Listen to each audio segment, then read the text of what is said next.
ప్రపంచవ్యాప్తంగా యోగాకు గుర్తింపు తెచ్చిన ఘనత భారతదేశానికి దక్కుతుందని ఏపీ మంత్రి కొల్లు రవీంద్ర అన్నారు. కృష్ణా జిల్లా మంగినపూడి బీచ్ దగ్గర స్వర్ణాంధ్ర యోగాంధ్ర కార్యక్రమం ఘనంగా జరిగింది. ఆయుష్ విభాగం ఆధ్వర్యంలో జరిగిన ఈ కార్యక్రమానికి మంత్రి కొల్లు రవీంద్ర, ఏపీఎస్ఆర్టీసీ చైర్మన్ కొనకళ్ళ నారాయణరావు పాల్గొని యోగాసనాలు వేశారు. రోజు యోగా చేయడం ద్వారా ఆరోగ్యానికి ఎంతో మేలు కలుగుతుందన్నారు. అంతర్జాతీయ యోగా దినోత్సవం జూన్ 21వ తారీఖు 2014 నుంచి ప్రధానమంత్రి నరేంద్ర మోడీ గారు ఆ రోజున ప్రపంచ వ్యాప్తంగా యోగా డేగా మనం చేసుకున్న ఆ రోజు నుంచి మరి గత సంవత్సరం కూడా పెద్ద ఎత్తున రాష్ట్ర వ్యాప్తంగా ప్రతి ఒక్కరు కూడా దీంట్లో భాగస్వాములు కావాలి.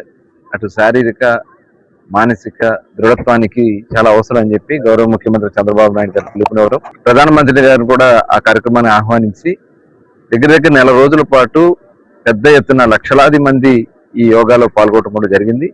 అలాగే ప్రధానమంత్రి గారు వచ్చిన రోజు విశాఖపట్నం సముద్ర తీరంలో దాదాపు 5.5 లక్షల మంది పైనే ఆ రోజున అక్కడ ఏక సమయంలో మొత్తం యోగా కార్యక్రమంలో పాల్గొనడం కూడా జరిగింది.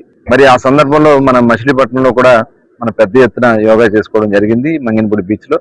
ఈరోజు జిల్లా కలెక్టర్ గారి ఆధ్వర్యంలో ఈ 15 రోజుల పాటు జరిగే కార్యక్రమాల్లో ఈరోజు మంగినపూడి బీచ్ లో ఈ కార్యక్రమాన్ని చేయటం జరిగింది. తెల్లవారుజాము నుంచి వచ్చి ఇక్కడ వాళ్ళు ఈ యోగాలో పాల్గొనడం చాలా శుభారంభం. నేను ప్రతి ఒక్కరిని కూడా మనం ఈ సందర్భంగా చెప్పేది, మనం చేసే ప్రతిరోజు దైనందిన కార్యక్రమాల్లో మన కాన్సన్ట్రేషన్ పెరగాలన్నా, మన శరీరం అలసిపోకుండా ఉండాలన్నా, మన స్ట్రెస్ తగ్గాలన్నా ఈ యోగా చాలా ఉపయోగపడుతుంది. ముఖ్యంగా మహిళలకు కూడా ఇది చాలా అవసరం.